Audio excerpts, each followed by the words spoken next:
میں مبلغ بنوں سنتوں کا،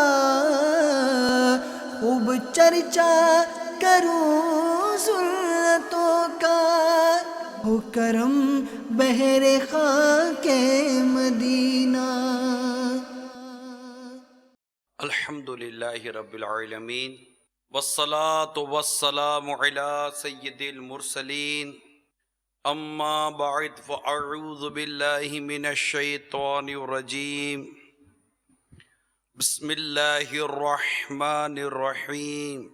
الصلاة والسلام علیک یا رسول اللہ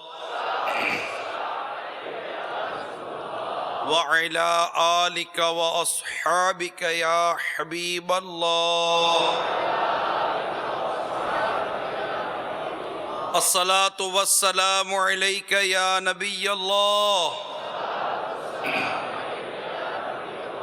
وعلى آلك وأصحابك يا نور الله۔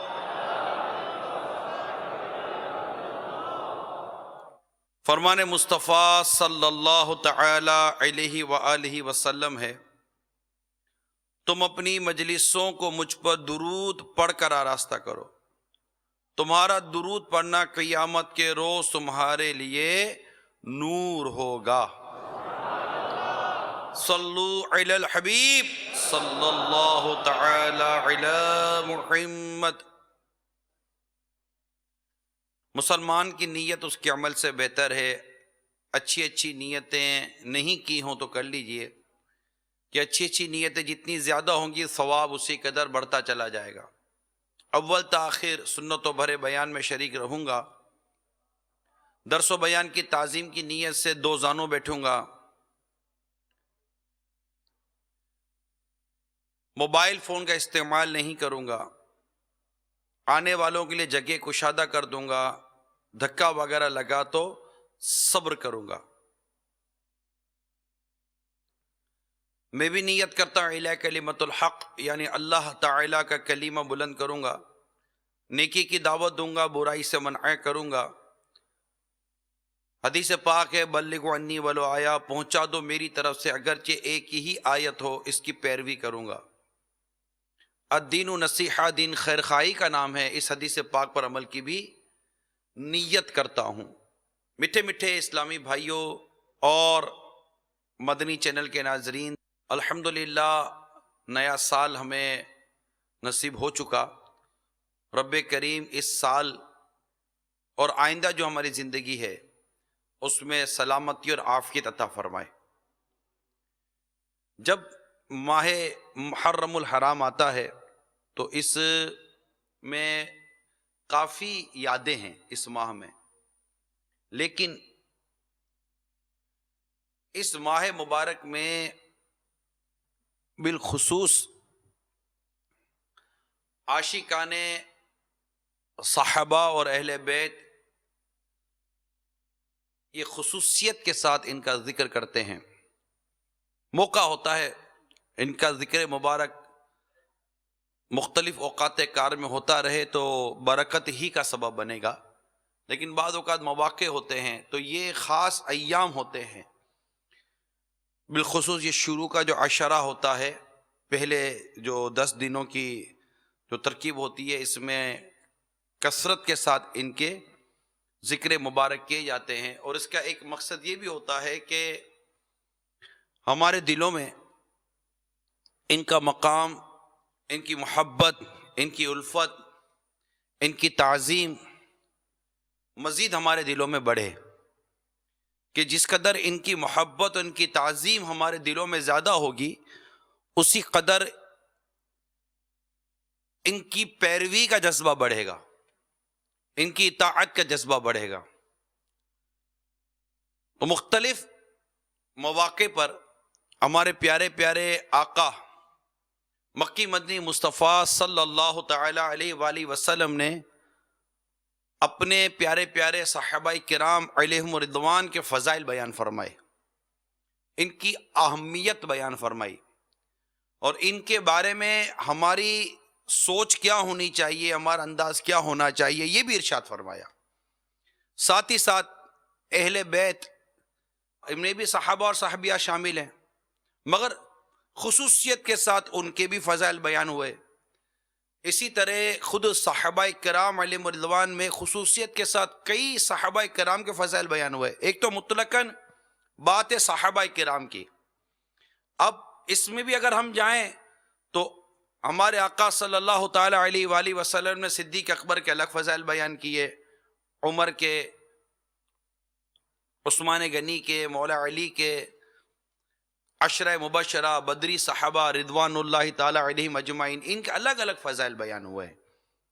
جو بیت رضوان میں تھے ان کے الگ فضائل بیان ہوئے ہیں، لیکن خاص طور پر ایک جو جماعت صحابہ ہے، سرکار صلی اللہ تعالی علیہ وآلہ وسلم کے جو صحابہ کرام ہیں، ان کے متعلق بالکل الگ سے بھی حدیثیں بیان کی گئی۔ مثال کے طور پر حضرت سیدنا ابو سعید خدری رضی اللہ تعالی عنہ نے فرمایا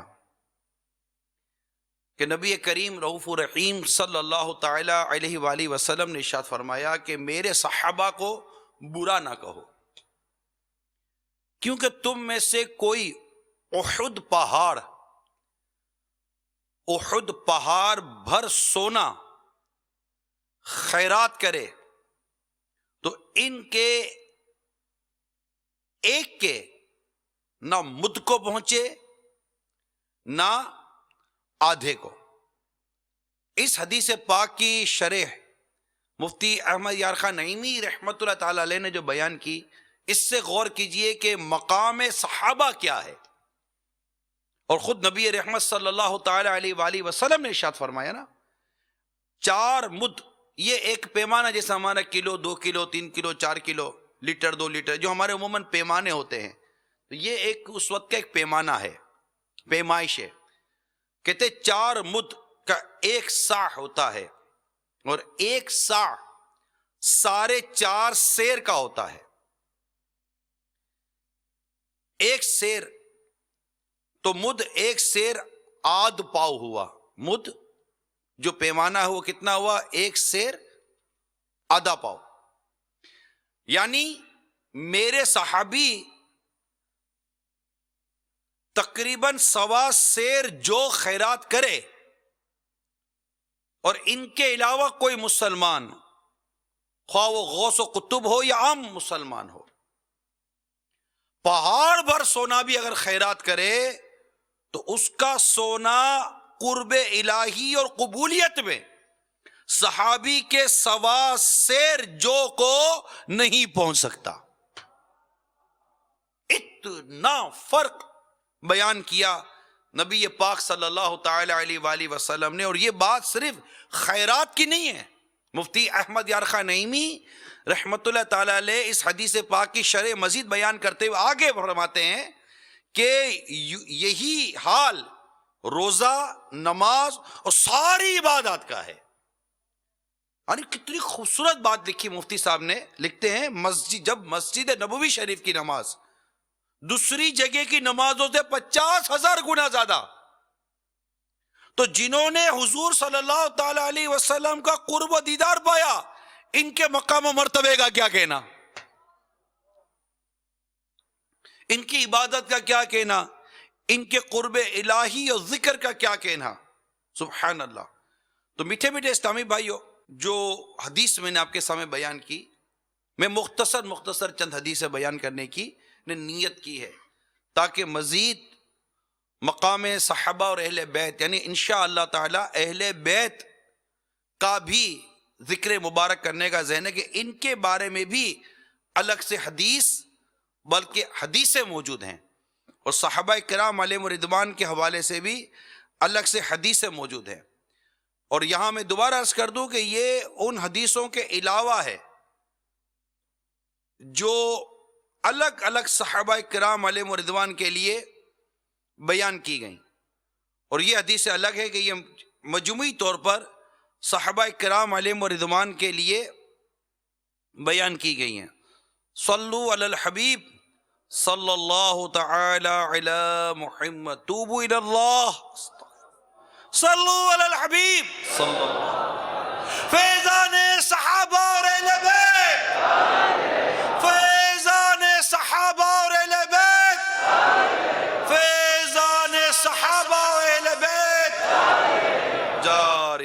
رضوان اللہ تعالی علیہم اجمعین. سبحان اللہ. حضرت عمر رضی اللہ تعالی عنہ سے روایت فرماتے کہ رسول کریم صلی اللہ تعالی علیہ وآلہ وسلم نے فرمایا میرے صحابہ کی عزت کیا کرو. ہاں ہاں کیا ہے، کتنی خوبصورت بات ہے. میرے صحابہ کی عزت کرو کیونکہ وہ تمہارے بہترین ہیں. کتنی پیاری بات ہے، کیونکہ وہ تمہارے بہترین ہیں. ان کے مقام و مرتبے کا تو کیا کہنا. مزید فرماتے پھر وہ جو ان کے قریب ہیں، پھر وہ جو ان کے قریب ہیں، پھر جھوٹ ظاہر ہوگا حتیٰ کہ آدمی قسم کھائے گا حالانکہ قسم نہ لیا جائے گا، اور گواہی دے گا حالانکہ گواہی اس سے نہ لی جائے گی. آگاہ رہو جو جنت کا وسط چاہے وہ جماعت کو مضبوط پکڑے، کیونکہ شیطان اکیلے کے ساتھ ہوتا ہے اور وہ دو سے دور رہتا ہے. کوئی شخص کسی اجنبی عورت سے خلوت یعنی تنہائی نہ کرے کیونکہ شیطان ان کا تیسرا ہوتا ہے، اور جس کو اس کی نیکی خوش کرے اس کی برائی غمگین کرے تو وہ مومن ہے. آئیے اب آپ کو اس پیاری اور خوبصورت حدیث کی وضاحت عرض کرتا ہوں کہ ہمارے آقا صلی اللہ تعالی علیہ وآلہ وسلم نے کتنی پیاری بات ارشاد فرمائی. تمہارے میں سے جو بہترین ہیں وہ میرے صحابہ ہیں، ان کی عزت کیا کرو. پھر وہ جو ان کے قریب ہیں، پھر وہ جو ان کے قریب ہیں، تابعین اور تبع تابعین. اب اس کی وضاحت بالکل الگ ہے لیکن موضوع سے میں بالکل ہٹ جاؤں گا. تو ان کے مقام و مرتبے کو نبی رحمت شفیع امت صلی اللہ تعالی علیہ وآلہ وسلم نے الگ سے بیان کیا، اور پھر فرمایا کہ جو جنت کا وسط چاہے وہ جماعت کو مضبوط پکڑے. یعنی صحابہ کرام علیہم رضوان کے جو عقائد اور اعمال تھے ان کی پیروی کرے. اور یہاں جماعت کا لفظ یعنی جیسے ہم اہل سنت و جماعت، تو سرکار صلی اللہ تعالی علیہ وآلہ وسلم اور ان کے صحابہ کرام علیہم رضوان کے طریقے پر چلنے کے حوالے سے ہم ایک لفظ استعمال کرتے اہل سنت و جماعت. یہ جماعت کا لفظ یہیں سے آیا ہے. اللہ تعالی ہمیں اس پر استقامت عطا فرمائے. طریقہ ہمیں آپس میں یہ ذہن بنا کر رکھنا کہ ہمیں انہی طریقوں پہ رہنا ہے، اور جماعت کے ساتھ مضبوطی سے رہو. اکیلے نہ رہو کہ شیطان اکیلے والے پر حملہ کرتا ہے، اور جہاں دو ہو نا ان سے دور رہتا ہے. یعنی جو عقائد اور اعمال صحابہ سے الگ ہوا شیطان اس پر حملہ کرے گا، شیطان اس کو اپنے سا کرے گا اور اس کو دوزخ کی طرف نہ دھکیل دے. تو جنت کا جو راستہ ہے، جنت پہ جانے کا راستہ، یہ وہ راستہ ہے کہ جو حضرات صحابہ کرام اور اہل بیت کے جو راستے پر چلا، یہ راستہ اسے جنت کے راستے پہ لے جائے گا. یہ بات سمجھنے کی خاص ضرورت ہے. اکیلے کے حوالے سے جسے میرے آقا صلی اللہ تعالی علیہ وآلہ وسلم نے ارشاد فرمایا کوئی شخص کسی اجنبی عورت کے ساتھ تنہا نہ رہے. یہ کتنی پیاری بات آگے ارشاد فرمائی. آج کے اس پرفتن دور میں اس بات کو بہت سمجھنے کی ضرورت ہے. یہاں عورتوں کے ساتھ علیحدگی کا تو کوئی پرابلم ہی نہیں ہے. ٹائم سیٹ ہوتے ہیں، ڈیٹیں سیٹ ہوتی ہیں، کھانے کے لیے پینے کے لیے، پھر بند کمروں کے اندر ترکیب بنتی رہتی ہے. مگر یہاں بہت پیارے پیارے مدنی پھول عطا کیے ہیں مفتی احمد یارخان نعیمی رحمت اللہ تعالی علیہ نے کہ کوئی شخص کسی اجنبی عورت سے خلوت یعنی تنہائی نہ کرے کیونکہ شیطان ان کا تیسرا ہوتا ہے. تو عورت سے یہاں مراد اجنبی عورت ہے، لہذا اپنی ذی رحم ماں بہن بیٹی جن سے خونی رشتے ہوتے ہیں ان کے ساتھ، یا جن سے نکاح نہیں ہو سکتا، وہ اس کے علاوہ ہیں. جو عورت صرف محرمہ ہو اس سے نکاح ہمیشہ کے لیے حرام ہو، مگر ذی رحم نہ ہو، جیسے ماں بیٹی بہن وغیرہ ہوتی ہے نا، وہ نہ ہو. مفتی صاحب فرماتے ہیں کہ ان کے ساتھ بھی تنہائی اختیار کرنے سے بچے. جیسے ساس ہو گئی، اس سے نکاح نہیں ہو سکتا مگر ایک رشتے میں فرق ہے، تو جیسے ساس ہو گئی یا اس طرح کی اور چند رشتے ہو جاتے، تو ان میں تنہائی سے بچے، مگر ان سے پردہ نہیں ہے، مگر جیسے ماں بہن اور بیٹی سے جس طرح کا رشتہ ہے اس کو سمجھانے کے لیے عرض کیا گیا ہے۔ تو اللہ کرے کہ ہم ان اجنبی عورتوں کے ساتھ تنہائی اختیار کرنے سے بچیں۔ یہ میرے آقا صلی اللہ تعالی علیہ وسلم نے بہت پیاری بات ارشاد فرمائی، اور مدنی چینل کے ناظرین اور حاضرین یہ ذہن نشین کر لیں کہ اجنبی عورتوں کے ساتھ ہمیں پردہ کرنا ہے، مطلب ہمیں پردے میں رہنا ہے۔ پردہ ان کو کرنا ہے، ہمیں اپنی نگاہوں کی حفاظت کرنی ہے کہ بد نگاہی نہیں کرنی ہمیں۔ اللہ انہیں بھی پردے کی توفیق عطا فرمائے۔ لیکن ظاہر ہے کہ اب ہر عورت کو مدنی برقع پہنانے سے رہے، ہر عورت کو پردہ کروانے سے رہے، نہ آپ وہ شاید کر سکے نہ میں کر سکوں، کم از کم اتنا تو کرے کہ ہم اپنی نگاہوں کی حفاظت کریں، اپنی نگاہوں کو وہ دیکھنے سے بچائیں جس کے دیکھنے سے اسلام نے ہم کو منع کیا ہے، اور ان کے ساتھ تنہائی اختیار کرنے سے بچیں۔ جو ڈاکٹر اور اس طرح کے بعد پروفیشنلز ہوتے ہیں اپنے الگ سے کیبن بناتے ہیں، چھوٹا سا چیمبر ہوتا ہے، آفس بنی ہوئی ہوتی ہے، اس کے اندر بالکل اکیلے میں اپنی پرائیویٹ سیکرٹری کو بٹھا کر رکھتے ہیں، اپنی پرائیویٹ اسسٹنٹ کو بٹھا کر رکھتے ہیں۔ وہ اس بات پر غور کریں کہ آخر کیا وجہ ہے کہ آپ کو ملی بھی تو لڑکی ملی پرسنل اسسٹنٹ بنانے کے لیے، پرائیویٹ سیکرٹری بنانے کے لیے، کیا مرد کم پڑ گئے تھے؟ اور ملی بھی تو جوان لڑکی ملی، ملی بھی تو خوبصورت لڑکی ملی، وہ بھی تنہائی میں بٹھانے کے لیے آپ کو ملی۔ آپ نے اپنے دیگر اسٹاف کو آفس کے باہر بٹھایا ہوا ہے، اور ایک جوان لڑکی کو آپ نے اپنے آفس کے اندر بٹھایا ہوا ہے، وہ بھی کیبن بند کر کر آپ اس کے ساتھ تنہائی میں بیٹھتے ہیں، اس کے ساتھ تنہائی میں میٹنگیں کرتے ہیں۔ تو ایسا کیوں کرتے ہیں آپ؟ کیوں اپنے آپ کو جہنم کی آگ کی طرف دھکیلنے والے کام کرتے ہیں؟ مجھے تو حیرت ان اسلامی بہنوں پر، ان عورتوں پر ہے، اسلامی بہنیں بھی ان کو کیا بولوں، ان عورتوں پر ہے جو اس طرح کی نوکریاں قبول کرتی ہیں کہ جن میں غیر مردوں کے ساتھ تنہائی اختیار کرنی پڑتی ہے، بے پردگی اختیار کرنی پڑتی ہے، اپنی شرم اور حیا، اپنی عزت اور عفت کو داؤ پہ لگا کر کوئی تنخواہیں نہیں لی جاتی، یہ نوکریاں نہیں درست ہوتی۔ بلکہ آج کے اس پرفتن دور میں، اور تو خاص مہینہ، اس خاص مہینے میں تو ہماری اسلامی بہنیں خاتون جنت کا ذکر کرتی ہیں رضی اللہ تعالی عنہا، فاطمہ زہرا کا ذکر کرتی ہے رضی اللہ تعالی عنہا۔ اہل بیت کا اگر ذکر کیا جائے تو ازواج مطہرات یعنی امہات المومنین کا ذکر کیا جاتا ہے، عائشہ صدیقہ رضی اللہ تعالی عنہا، حضرت خدیجہ الکبریٰ رضی اللہ تعالی عنہا، دیگر صحابیات کا ذکر کیا جاتا ہے۔ ان کے پردے کیا بھول جاتی ہیں؟ کیا ان کی احتیاطیں بھول جاتی ہیں؟ کیا ان کی مدنی سوچیں ہم بھول جاتے ہیں؟ جب ذکر کر رہے ہیں ان کا تو ان جیسے عمل کیوں نہیں کرتے، اور عمل کرنے کی طرف آتے کیوں نہیں ہیں؟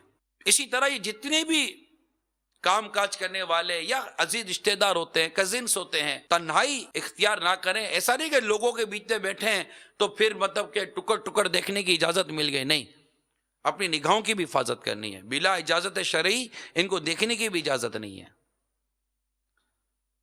اور یہ حیا اور شرم و حیا کی باتیں ہیں، اس میں ہر ایک اسلامی بھائی کو، ہر ایک اسلامی بہن کو احتیاط کرنی ہے کہ نیا سال شروع ہوا ہے، نیا عزم ہو، نئی نیت ہو، نیا جذبہ ہو، نیا ولولہ ہو کہ ہم آج کے بعد بد نگاہی نہیں کریں گے، اجنبی غیر محرم عورتوں کے ساتھ تنہائی اختیار نہیں کریں گے، بلا اجازت شرعی ان سے بات چیت نہیں کریں گے۔ اسلامی بہنیں بھی اپنے طور پر نیت کریں، اپنے آپ کو بچائیں۔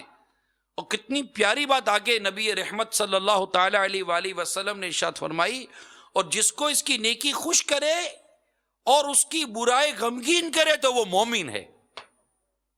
یعنی ایمان کی علامت یہ ہے کہ آدمی کو اپنی برائیاں، اپنے گناہ برے معلوم ہوں اور وہ غم کرے، اور اپنی نیکیاں اچھی معلوم ہو اور ان پر خوشی کرے۔ فرماتے ایسی صورتحال میں جو آپ نے فرمایا، اس کا دل مفتی ہوتا ہے جو اس سے اچھے اور برے، اچھے اور بھلے کاموں کے متعلق اس کی رہنمائی کرتا ہے۔ فرماتے اللہ ایسا ایمان ہمیں نصیب فرما دے کہ جب ہم سے کوئی گناہ سرزد ہو جائے، کوئی ایسی خطا سرزد ہو جائے تو ہم غمگین ہو جائیں، خوشی کے مارے دھمال نہ کریں۔ سود کا فارم پاس ہو گیا تو چار آدمی کو بتاتے پھرو، ارے میرا سود پاس ہو گیا، تف تمہاری عقلوں پر، تمہارا سود پاس ہو گیا اور تم خوش ہو رہے ہو۔ اللہ سے اعلان جنگ کا تم نے گویا کہ اجازت نامہ لے لیا، تم خوش ہو رہے ہو؟ تمہارا ناجائز پلاٹ نکل آیا تم خوش ہو رہے ہو، تمہاری ناجائز لوٹری نکل آئی تم خوش ہو رہے ہو، تم نے نئی فلم دیکھ لی تم خوش ہو رہے ہو، تمہارا نئی کسی غیر محرم لڑکی سے تمہارا تعلق جڑ گیا تم خوش ہو رہے ہو، اس سے تمہارا تعلق بن گیا، اس سے تمہاری لائن جڑ گئی تم خوش ہو رہے ہو، تمہیں کسی اجنبی لڑکی کا فون نمبر مل گیا اور تم اس سے لائن پہ لگ گئے تم خوش ہو رہے ہو، تف ہے تمہاری عقلوں کے اوپر، کچھ ہوش کے ناخن لو۔ یعنی بہترین ایمان کی علامت، غور کیجئے کہ جب تم سے کوئی گناہ ہو جائے تو تم غمگین ہو جاؤ، ہائے افسوس مجھ سے غلطی ہو گئی، ہائے گناہ ہو گئی، خدا نہ خواستہ نماز قضا ہو جائے تو کیا نماز قضا ہونا غمگین نہیں کرے گا؟ کسی سے بدنگاہی ہو گئی تو کیا ہو رہے یہ کیا ہو گیا، یا اللہ معاف کر دے، اللہ معاف کر دے، اللہ معاف کر دے، یہ افسوس نہیں کرو گے؟ ایک دوسرے کو کونیاں مار مار کے ٹکر ٹکر بے حیائی کی باتیں کرو گے؟ اور اگر کوئی نیکی ہو جائے تو تمہیں خوش کرے کہ اللہ تعالیٰ کی توفیق سے نیکی ہو گئی، اللہ کرے کہ ایسا ایمان ہمیں نصیب ہو جائے۔ اور جب غلطی ہوں، گناہ ہوں، کسی کی دل آزاری کر دی، یہ بھی گناہ ہے، ماں باپ کے ساتھ بدتمیزی کر دی، یعنی بلا اجازت شرعی ماں باپ کا، کسی عام مسلمان کا، کسی کا دل دکھا دیا تو یہ بھی گناہ ہے۔ تو آپ کو کسی کا دل دکھانا غمگین نہیں کرے گا؟ افسوس یار میری زبان قابو میں نہ رہی، میں نے اس کو کیا بول دیا، امی کے ساتھ بدتمیزی کر دی، ابو کے ساتھ بدتمیزی کر دی، بھائی بہنوں کے ساتھ بدتمیزی کر دی، ان کا دل دکھ گیا ہوگا۔ تو احتیاط بھی تو کوئی شے یا نہیں ہے؟ اللہ کرے کہ ہم احتیاط کرنے والے بن جائیں، اور یہ جو کیفیت ہے اللہ کرے یہ بھی ہمیں نصیب ہو جائے۔ صلو علی الحبیب صلی اللہ تعالی علی محمد، توبوا الی اللہ، صلو علی الحبیب، سبحان اللہ۔ پیارے آقا صلی اللہ تعالی علیہ وآلہ وسلم نے فرمایا میرے صحابہ کے متعلق اللہ سے ڈرو، اللہ سے ڈرو، میرے صحابہ کے بارے میں اللہ سے ڈرو، اللہ سے ڈرو، میرے بعد انہیں نشانہ نہ بناؤ، کیونکہ جس نے ان سے محبت کی تو میری محبت کی وجہ سے ان سے محبت کی، اور جس نے ان سے بغض رکھا میرے بغض کی وجہ سے ان سے بغض رکھا۔ سبحان اللہ، کس قدر میرے آقا صلی اللہ تعالی علیہ وآلہ وسلم نے ان کے بارے میں فرمایا، اور جس نے انہیں ستایا اس سے مجھے ستایا، اور اس سے اللہ کو ایذا دی، اور جس سے اللہ کو ایذا دی تو قریب ہے کہ اللہ اسے پکڑے۔ تو میرے میٹھے میٹھے اور پیارے پیارے اسلامی بھائیوں، صحابہ کرام علیہم رضوان کی آپ مقام و مرتبے کو دیکھیں کہ میرے آقا صلی اللہ تعالی علیہ وسلم نے کتنے واضح لفظوں میں تاکید فرمائی کہ میرے صحابہ کے بارے میں اللہ سے ڈرو، اللہ سے ڈرو، اللہ سے ڈرو۔ جب بھی ذکر صحابہ کریں اچھا ہی کرنا ہے، بس جب بھی ذکر صحابہ ہوگا اچھا ہی ہوگا، بھئی یہ ایک ذہن نشین رکھیے۔ صلو علی الحبیب صلی اللہ تعالی علی محمد۔ ایک اور روایت میں ہے کہ میرے آقا صلی اللہ تعالی علیہ وآلہ وسلم نے ارشاد فرمایا میرے صحابہ کی مثال میری امت میں کھانے میں نمک کسی ہے، کھانا بغیر نمک کے درست نہیں ہوتا۔ حسن نے فرمایا کہ ہمارا نمک تو چلا گیا، ہم کیسے درست ہوں؟ اس کی شرح بڑی پیاری ہے۔ یہاں حسن سے مراد حضرت خواجہ حسن بصری رحمت اللہ تعالی علیہ ہوتے ہیں، یعنی فرماتے ہیں کہ اب ہم حضرات صحابہ رضوان اللہ تعالی علیہ مجمعین کے دیدار کیسے کریں، ان سے روایات کیسے لیں، ان سے حضور کے حالات کیسے معلوم کریں؟ وہ تو چلے گئے، اور جو ایک لذت، ایک سوز و گداس جو ایک صحبت سے پیدا ہوتا ہے وہ اب کیسے پیدا ہو کہ وہ حضرات نہ رہے؟ اچھا، یہ اس وقت ان کی بات ہے کہ جس وقت کم و بیش 110 صحابہ موجود تھے، اس وقت آپ کی یہ کیفیت تھی، چونکہ اب ان کا زمانہ ختم ہو رہا تھا اور آپ پر ایک افسوس کا غلبہ ہو رہا تھا کہ اب ہم کیا کریں گے۔ سبحان اللہ، یہ ہے میرے آقا صلی اللہ تعالی علیہ وسلم کے پیارے صحابہ کرام علیہم رضوان کا پیارا پیارا مقام۔ اور دوسری طرف اگر آتے ہیں کہ میرے آقا صلی اللہ تعالی علیہ وآلہ وسلم نے بڑے واضح لفظوں میں اہل بیت کے بارے میں جو ارشاد فرمایا، کیونکہ صحابہ میں اہل بیت کے کئی وہ شامل، آپ کے گھر والے، اسی طرح مولا علی کرم اللہ تعالیٰ وجہ الکریم، امام حسن، امام حسین رضی اللہ تعالیٰ عنہما، حضرت خاتون جنت فاطمہ زہرا رضی اللہ تعالیٰ عنہا، اور امہات المومنین، اور دیگر کئی ایسے نام لکھے گئے حدیث کی شرح میں کہ جو آپ کے اہل بیت میں آتے ہیں، وہ صحابی بھی ہیں اور اہل بیت میں بھی ہیں۔ مگر ایک حدیث پاک میں آپ کو سناتا ہوں جس میں میرے آقا صلی اللہ تعالیٰ علیہ وآلہ وسلم نے بڑے واضح لفظوں میں ارشاد فرمایا۔ یعنی صحابی روایت کرتے ہیں کہ ایک مقام پر سرکار صلی اللہ تعالیٰ علیہ وسلم نے ہمیں خطبہ ارشاد فرمایا، واضح و نصیحت فرمائی، اور پھر فرمایا حمد کے بعد لوگوں خبردار، میں بشر ہوں، قریب ہے کہ میرے رب کا قاصد میرے پاس آ جائے، میں اس کا بلاوا قبول کر لوں۔ میں تم میں دو عظیم چیزیں چھوڑتا ہوں، بہت اہم بہت بڑی چیزیں چھوڑتا ہوں، جن میں سے پہلی تو اللہ کی کتاب ہے جس میں ہدایت اور نور ہے۔ تم اللہ کی کتاب لو، اس سے مضبوط پکڑو۔ اتنی خوبصورت بات ہے، فَخُذُوا بِكِتَابِ اللَّهِ فَاسْتَمْسِكُوا بِهِ، اسے مضبوطی سے پکڑو۔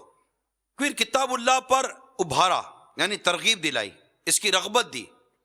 پھر فرمایا اور میرے اہل بیت، میں تم کو اپنے اہل بیت کے متعلق اللہ سے ڈراتا ہوں، جس سے صحابہ کرام علیہم رضوان کے بارے میں بھی الگ سے ہے نا، ایک جو میں نے ابھی تھوڑی دیر پہلے حدیث بیان کی۔ اب اہل بیت کے بارے میں خاص طور پر ان کی اہمیت ایسی ہے، جیسے صحابہ کرام کے ذکر میں عمر فاروق بھی ہیں، صدیق اکبر بھی ہیں، دیگر صحابہ بھی، لیکن ان کے الگ سے بھی فضائل بیان کیے گئے۔ اسی طرح اہل بیت کی اہمیت اتنی اہم ہے کہ ان کے بھی الگ سے فضائل بیان کیے گئے، اور ان کے بارے میں اللہ سے ڈرنے کو فرمایا گیا کہ ان کے معاملے میں تم اللہ سے ڈرو۔ مفتی احمد یار خان نعیمی رحمۃ اللہ تعالیٰ علیہ فرماتے ہیں کہ ان کی نافرمانی، ان کی بے ادبی اور بالکل بھول کر بھی نہ کرنا، ورنہ دین کھو بیٹھو گے۔ وہ مقام ہے اہل بیت کا، یہ مقام ہے صحابہ کرام علیہم رضوان کا کہ ان کے متعلق ہمیں اللہ سے ڈرنا ہے۔ اور پھر کتاب اللہ، اللہ کی کتاب قرآن مجید کو مکمل تھام کر رکھنا۔ یاد رکھیے اس میں حدیث پاک پر بھی عمل شامل ہے، کیونکہ قرآن پاک کو سمجھنے کے لیے حدیث ضروری ہے۔ حدیث اور سرکار صلی اللہ تعالی علیہ وسلم کا عمل، یہ قرآن پاک کی تفسیر بیان کرتا ہے۔ قرآن خود کہتا ہے یہ محبوب جو تمہیں دے وہ لے لو، جس چیز سے روکے اسے رک جاؤ۔ کیا دیا محبوب نے صلی اللہ تعالی علیہ وسلم، اور کس چیز سے روکا پیارے حبیب صلی اللہ تعالی علیہ وآلہ وسلم نے؟ اس کو دیکھنے سمجھنے کے لیے ہمیں حدیث پڑھنی پڑے گی، حدیث کو سمجھنے کے لیے ہمیں اس کی شرح پڑھنی پڑے گی، اور اس کے دیگر احکام کو سمجھنے کے لیے فقہائے کرام کے ارشادات کو سمجھنا پڑے گا۔ تو کتاب اللہ یعنی اللہ کی کتاب قرآن مجید کو سمجھنے کے لیے ہمیں فقہائے کرام کی بھی حاجت ہے، محدثین کرام کی بھی حاجت ہے، ائمہ کرام کی بھی حاجت ہے، علماء کرام کی بھی حاجت ہے۔ جب ہم ان عشاق کا دامن تھام کے رکھیں گے تو قرآن کی رسی مضبوطی کے ساتھ پکڑے رکھیں گے۔ اللہ تعالیٰ فرماتا ہے اور اللہ کی رسی کو مضبوطی سے تھامے رکھو۔ ہمیں کتاب اللہ، اللہ کی کتاب کلام مجید قرآن پاک کو مضبوطی سے تھامے رکھنا ہے۔ اور آج جو ہمارا حال ہے، یہ حال اس وجہ سے بھی ہے کہ درس قرآن اگر ہم نے نہ بلایا ہوتا، یہ زمانہ نہ زمانے نے دکھایا ہوتا۔ قرآن پاک کے احکام کو مضبوطی کے ساتھ پکڑنا، اس کو قرآن کو سمجھنے پر منحصر ہے۔ قرآن کو سمجھنا قرآن کے پڑھنے پر ہے، قرآن کو پڑھنا قرآن کے سیکھنے پر ہے۔ ارے قرآن پڑھنا ہی نہیں سیکھا تو سمجھیں گے کیسے؟ سمجھنے کے لیے اجتماعات میں آنا ضروری ہے، علماء کی صحبت ضروری ہے، راہ خدا عز و جل میں سفر ضروری ہے۔ اگر تجارت بھی کرتے ہیں تو بھی قرآن کے حکم کے مطابق کریں گے، اگر شادی بیاہ بھی کرتے ہیں، گھر بار بھی چلاتے ہیں تو بھی قرآن کے حکم کے مطابق کریں گے، اگر دوستی اور صحبت بھی رکھتے ہیں تو بھی قرآن کے حکم کے مطابق رکھیں گے، کہ قرآن تو ضابطۂ حیات دیتا ہے، قرآن تو پورے کے پورا اسلام جو نظریہ ہے زندگی گزارنے کا وہ قرآن دیتا ہے اور رہنمائی دیتا ہے. ہم قرآن ہی درست نہیں پڑھ پا رہے، قرآن کھول نہیں پا رہے، قرآن سمجھ نہیں پا رہے، کیسے ہوگا؟ الحمدللہ دعوت اسلامی ہمیں تفسیر شائع کر کے دے رہی ہے سراج الجنان کے نام پر. اس کے 18 پارے آ چکے ہیں، 6 جلدی آ چکی ہیں کہ ہم اسے لیں، پڑھیں اور سمجھیں. قرآن مجید اور حدیث میں ایمان کے تحفظ کے لیے جو عقائد بیان کیے گئے، ان عقائد کو، نظریات کو سمجھنے کے لیے امیر اہل سنت کی اتنی عظیم کتاب کفریہ کلمات کے بارے میں سوال جواب دی گئی کہ اسے پڑھو تاکہ تم اپنے ایمان کو بچا سکو، اپنے ایمان کا تحفظ کر سکو. قرآن کی آیات اور حدیث پاک اور فقہاء کرام کے احکام پر مبنی ایک کتاب، جامع کتاب، منفرد کتاب، انمول کتاب کفریہ کلمات کے بارے میں سوال جواب ہم کو دی گئی. ہم پڑھیں تو صحیح، ہمیں پتہ ہی کیسے چلے کہ ہمارے عقائد کیسے ہونے چاہیے، نظریات کیسے ہونے چاہیے. بات کرنی ہے تو کیا کرنی ہے، جو نہیں کرنی تو کیا نہیں کرنی، پتہ ہی کچھ نہیں ہوتا. تو اللہ تبارک و تعالی ہم سب کو پیارے پیارے صحابہ کرام علیہم رضوان کی پیاری پیاری زندگیوں پر عمل کرنے کی توفیق عطا فرمائے کہ یہ صحابہ کرام اور اہل بیت عظام رضوان اللہ تعالی علیہم اجمعین یہ وہ تھے جنہوں نے مصطفیٰ جان رحمت صلی اللہ تعالی علیہ وآلہ وسلم سے براہ راست ان کے سینوں پر انوار و تجلیات آئی ہیں. انہوں نے ان تعلیمات کو نہ صرف سنا ہے بلکہ آقا مدینہ صلی اللہ تعالی علیہ وسلم نے جو ان کی تربیت فرمائی، جو انہیں احکام ارشاد فرمائے، انہوں نے ان کو جذب کیا، ابزرو کیا، اور پھر ان احکامات کو لے کر یہ دنیا کے چپے چپے میں پھیلے، دنیا کے کونے کونے میں پھیلے. تو میرے میٹھے میٹھے پیارے پیارے اسلامی بھائیوں اور مدنی چینل کے ناظرین، یہ ہیں وہ آقا مدینہ صلی اللہ تعالی علیہ وسلم کے پیارے پیارے صحابہ جن کی پیروی ہم کو کرنی ہے. مسند امام احمد میں حضرت عبداللہ بن مسعود رضی اللہ تعالی عنہ سے مروی فرماتے ہیں، جو شخص اقتداء کرنا چاہتا ہے اسے چاہیے کہ اصحاب رسول کی اقتداء کرے صلی اللہ تعالی علیہ وسلم، اس لیے کہ ان کے دل ساری امت سے زیادہ نیک اور پاک تھے، ان کے علم میں سب سے زیادہ گہرائی تھی، وہ سب سے کم تکلف کرنے والے تھے، وہ سب سے زیادہ سیدھی راہ پر تھے، ان کے حالات سب سے بہتر تھے. یہ وہ لوگ ہیں جن کو اللہ تعالیٰ نے اپنے پیارے حبیب صلی اللہ تعالی علیہ وآلہ وسلم کی پیاری پیاری صحبت کے لیے چن لیا تھا. بس تم ان کی قدر و منزلت کو پہچانو، ان کے نقش قدم پر چلو، اس لیے کہ سیدھی راہ پر گامزن یہی لوگ تھے. اگر ہم واقعی سیدھے راستے پر چلنا چاہتے ہیں تو ہمیں انہی کے راستے پر چلنا پڑے گا، ہمیں ان کی بتائے ہوئے احکامات پر عمل کرنا پڑے گا.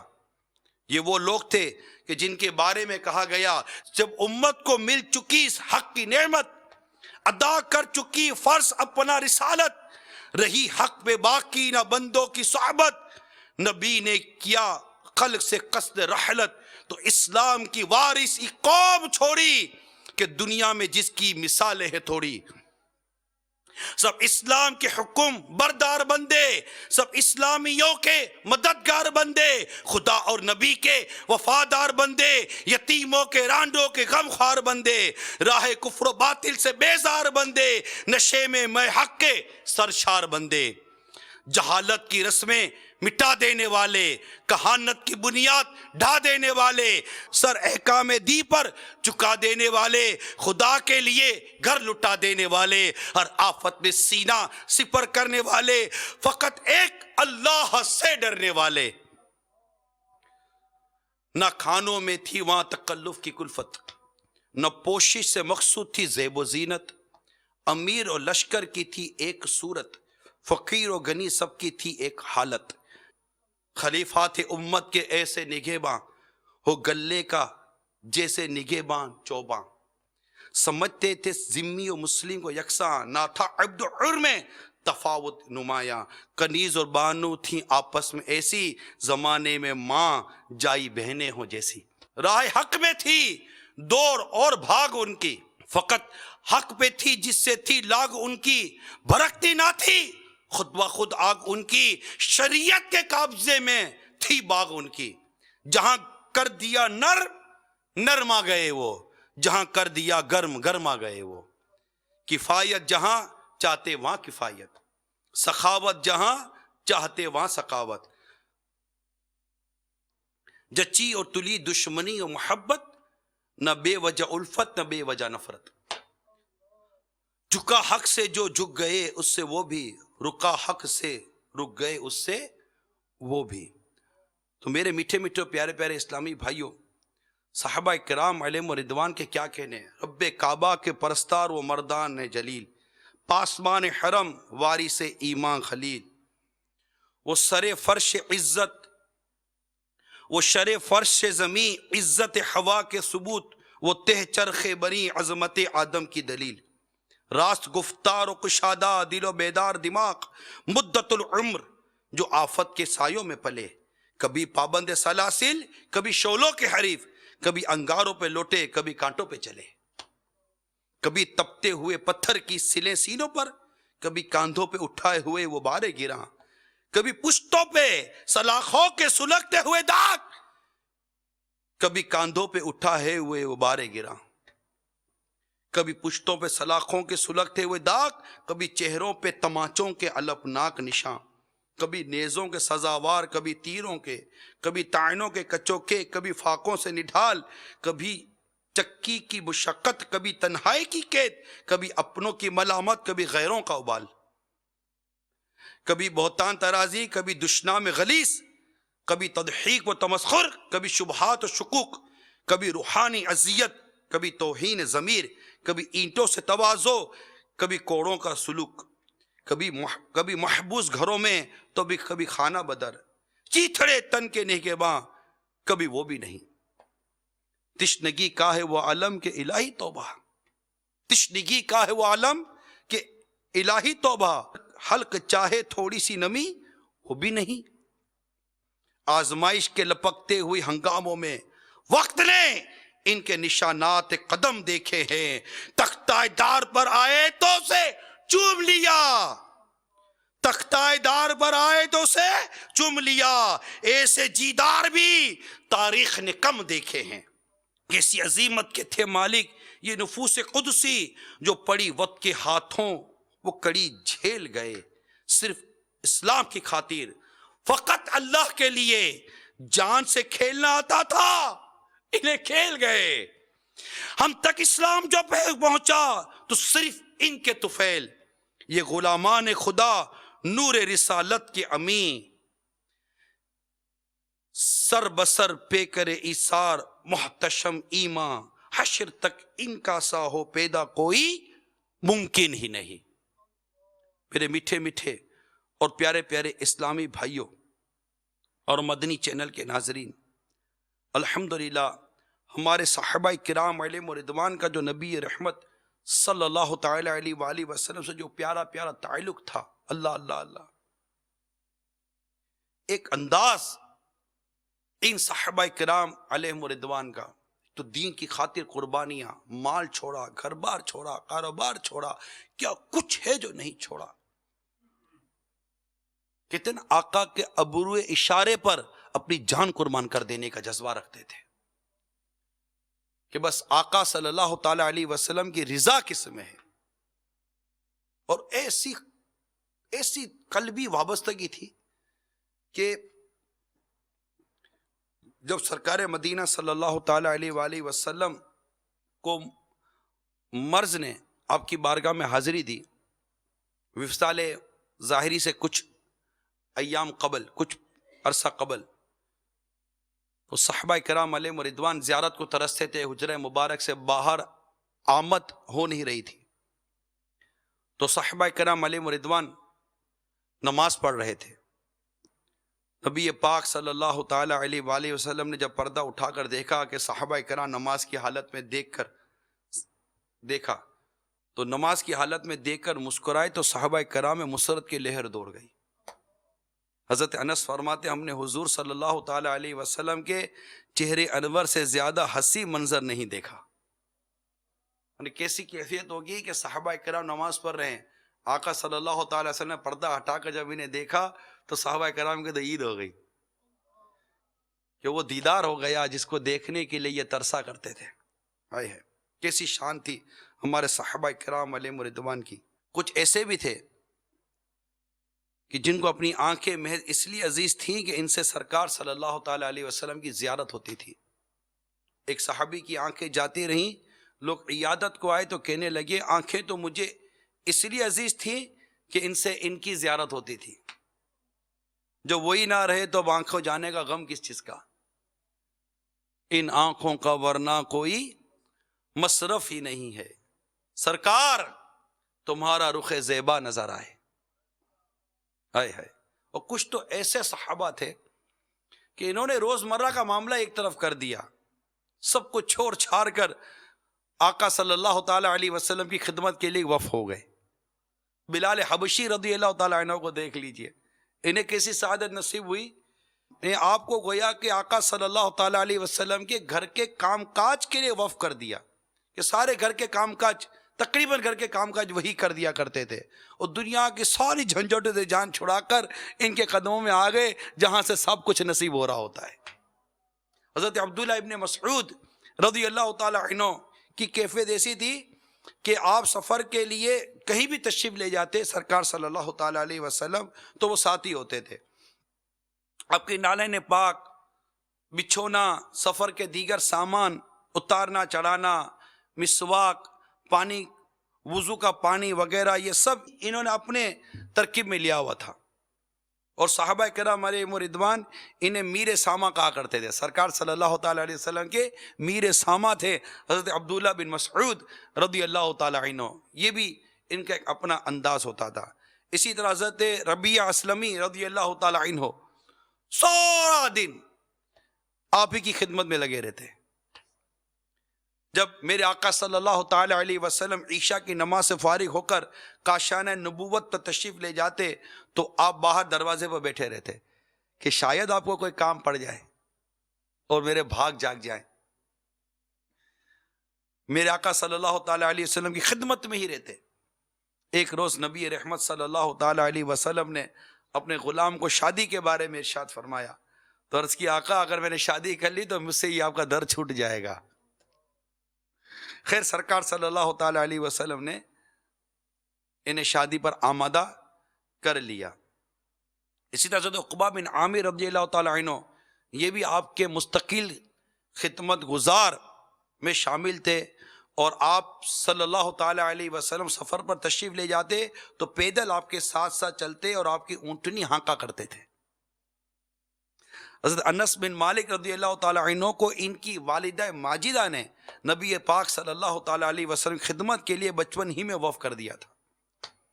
حضرت ابو ہریرہ رضی اللہ تعالی عنہ اور دیگر اصحاب صفہ تو ویسے نبی پاک صلی اللہ تعالی علیہ وسلم کی بارگاہ میں حاضر رہا کرتے تھے.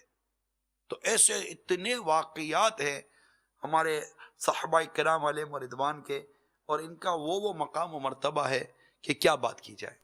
الغرض ہمیں اپنی زندگی کو بہتر گزارنے کے لیے اور اسلام کے اصولوں پر عمل کرنے کے لیے یہ ضروری ہے کہ اپنی زندگی کا انداز حیات صحابہ کرام علیہم رضوان, حیات اہل بیت عظام اور قرآن پاک کے جملہ احکام کے مطابق اپنی زندگی گزارنی ہے. قرآن پاک کا جو حکم ہے یا ایھا الذین آمنوا ادخلوا فی السلم کافہ, اے ایمان والو اسلام میں مکمل داخل ہو جاؤ. اب یہ اللہ تبارک و تعالیٰ نے ہمیں ارشاد فرمایا کہ اے ایمان والو اسلام میں مکمل داخل ہو جاؤ. اب اسلام میں مکمل داخل ہونے کا طریقہ, اسلام میں مکمل داخل ہونا ہے تو ہمیں قرآن پاک کے احکام, حدیث مصطفیٰ صلی اللہ تعالی علیہ وسلم, سیرت صحابہ کرام علیہم رضوان, سیرت اہل بیت عظام رضوان اللہ تعالی علیہم اجمعین, ان کو سمجھنا پڑے گا. یہ ایک بیان سے نہیں ہوگا. یہاں تو صرف ان کا ایک مقام, ایک مرتبہ, ان کی ایک اہمیت اور ان کی فضیلت پر کچھ بیان کیا گیا کہ ہمارے دل میں مزید ان کی عظمت و محبت پیدا ہو, ان کا انداز پیدا ہو, ان کی زندگی کی انداز ہمیں پتہ چلے. جنگ احد میں سعد بن نبی رضی اللہ تعالی عنہ کو زخموں کی حالت میں دیکھا تو مطلب آخری لمحات ہیں. تو پوچھا کہ کوئی وصیت اگر کرنی ہو تو وصیت فرما دیجئے.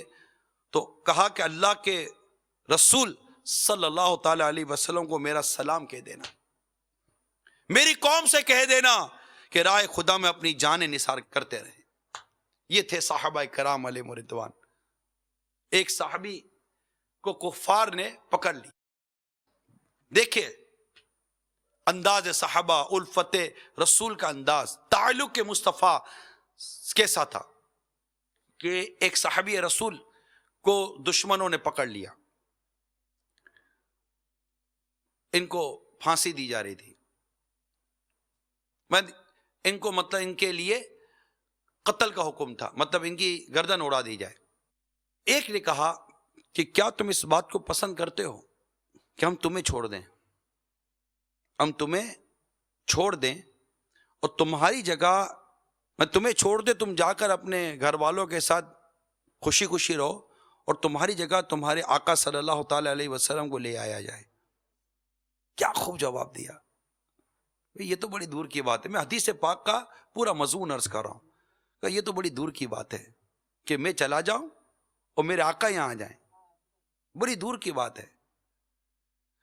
میں تو اس بات کو بھی پسند نہیں کرتا کہ میں یہاں ہوں اور وہاں میرے آقا کے قدموں میں کوئی کانٹا بھی چبھ جائے. یہ تعلق ہے, صرف بات نہیں, ہمارے وجود کے اندر, ہمارے سوچوں کے اندر, ہمارے کردار کے اندر ایسی چیز آنی چاہیے کہ بس اتنی محبت ہو سرکار صلی اللہ تعالی علیہ وسلم سے, اور اتنی محبت ہو صحابہ کرام علیہ رضوان سے, اتنی محبت ہو اہل بیت سے رضوان اللہ تعالی علیہ مجمعین کہ بس مدینہ مدینہ مدینہ مدینہ ہو جائے.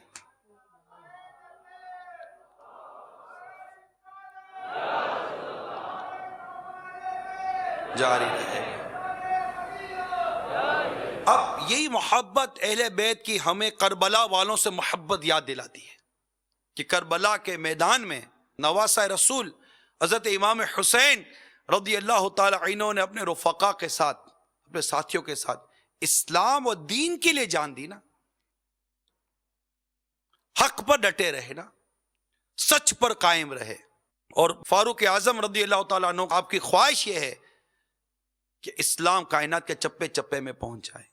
ہماری بھی یہی خواہش ہونی چاہیے, یہ دین اور اسلام دنیا کے چپے چپے میں پہنچے. ہے کسی کی تمنا, دل میں ہے تو ہاتھ اٹھائے, دل میں ہے تو ہاتھ اٹھائے کہ میری بھی تمنا ہے, میری بھی تمنا ہے کہ اسلام اور دین دنیا کے چپے چپے میں پہنچے. ہے کس کی تمنا؟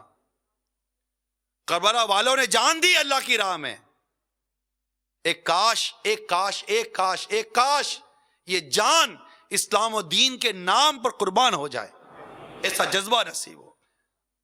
میرے امیر اہل سنت نے کیا خوب لکھا ہے, میں نام پر تیرے واری جاؤں, میں عشق میں تیرے سر کٹا. دو ایسا جذبہ, دو ایسی ہمت, نبی رحمت شفیع امت. پر تیرے واری جاؤں, میں نام پر تیرے واری جاؤں, میں عشق میں تیرے سر کٹاؤں. تو ایسا جذبہ, دو ایسی ہمت, دو ایسا جذبہ, دو ایسی ہمت, نبی رحمت شفیع امت. کرو تیرے نام پہ جان فدا, نہ بس ایک جان دو جہاں فدا, دو جہاں سے بھی نہیں جی بھرا, کروں کیا کروڑ جہاں نہیں. کروں تیرے نام پہ جان فدا, نہ بس ایک جان دو جہاں فدا, دو جہاں سے بھی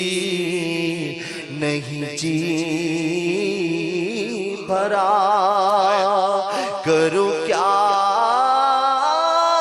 کروڑوں جہاں نہیں.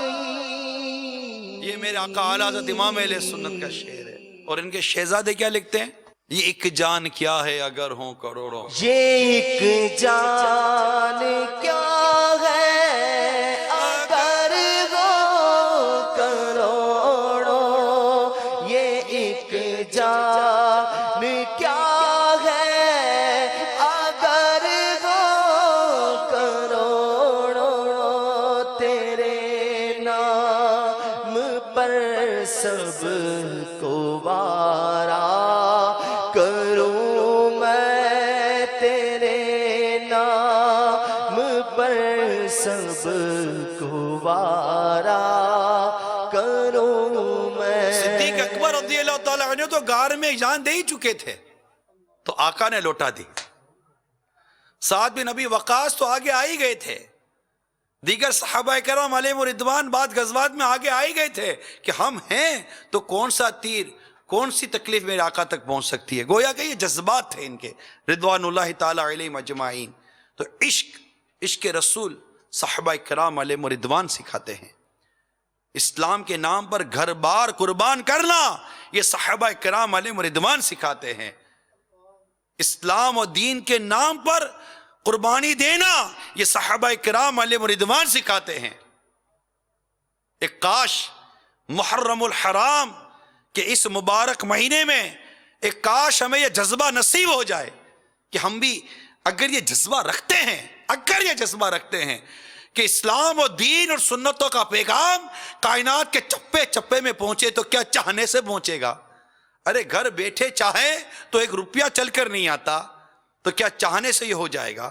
نہ، قربانی دینی پڑے گی، وقت کی قربانی دینی پڑے گی. ہمیں سفر کرنا پڑے گا اپنے علاقوں میں. ارے ہم اپنی مسجد آباد نہیں کر پا رہے. جذبات ہم یہ رکھتے ہیں کہ ساری کائنات میں اسلام کا پرچم عام ہو جائے. مدینہ جذبہ ہونا چاہیے. آپ کی محلے کی مسجد میں ذرا جھانک کر تو دیکھیے فجر کے نمازی کتنے ہیں، آپ کے علاقے کے نمازی کتنے ہیں. ذرا دیکھیں تو صحیح. فلمیں، ڈرامے، گانے باجے جو تیزی کے ساتھ بڑھ رہے ہیں، بے حیائی اتنی بڑھ رہی ہے. آج تک میری زندگی کے 30 40 25 20 50 60 70 سال ہو گئے. میں نے اس بے حیائی کو روکنے میں اپنا کیا کردار ادا کیا؟ چاہتا تو میں ہوں کہ میں دین اور اسلام کو چپے چپے میں پہنچا دوں، مگر چاہتے تو سب ہیں کہ ہو اوج سریا پہ مقیم، مگر پہلے ایسا کوئی پیدا تو کرے قلب سلیم. ہم میدان عمل میں آئیں تو صحیح، اپنی مسجد، محلے کی مسجد کو تو آباد کریں. ہماری محلے کی مسجد میں نمازی نہیں آ رہے، ہمارے محلے میں فیضان سنت کا درس نہیں ہو رہا، ہمارے محلے میں کئی لوگ قرآن پاک درست پڑھنا نہیں جانتے.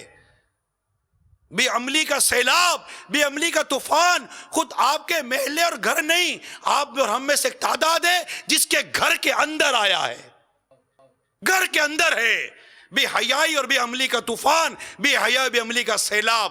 چاہتے تو ہے کہ کائنات کے چپے چپے میں دین پہنچے. ارے گھر کے 4 افراد کو ہم دین اور سنتوں کا پابند نہیں بنا سکے.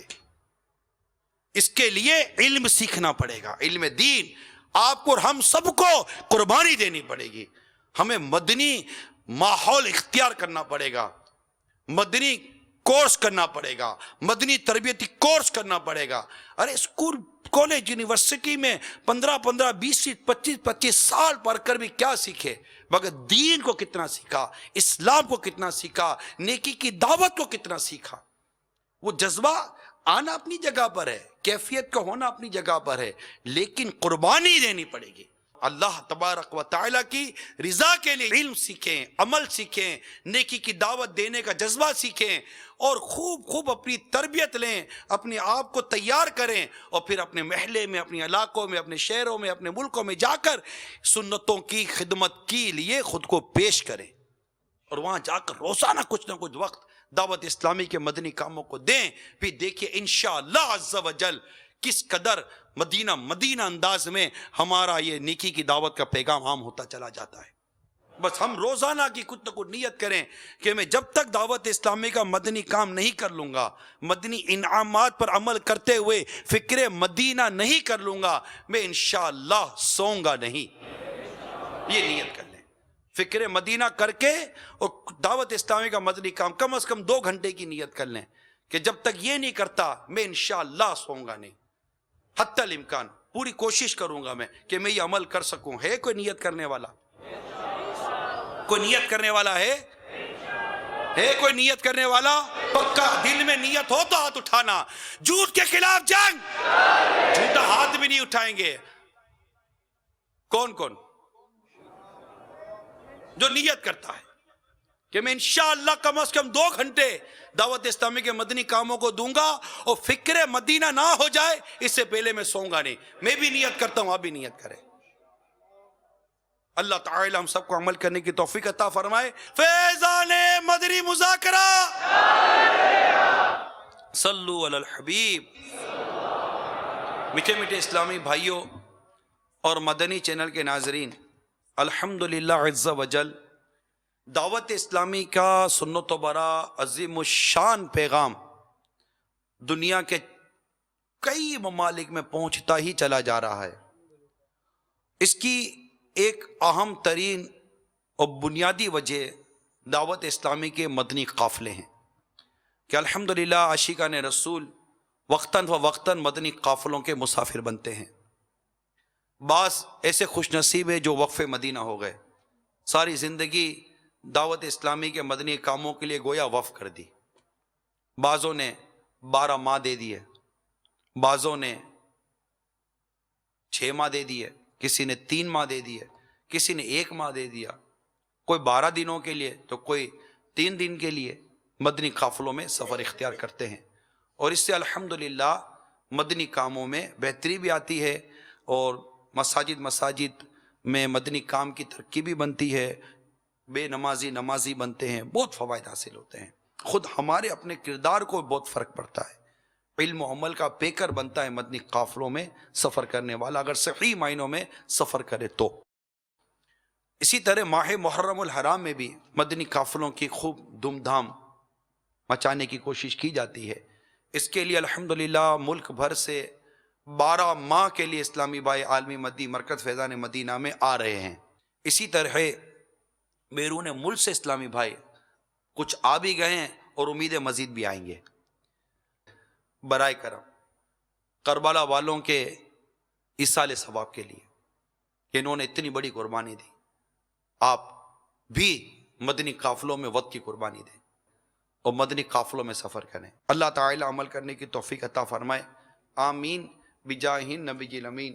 میں مبلغ بنوں سنتوں کا، خوب چرچا کروں سنتوں کا، ہو کرم بہر خاک مدینہ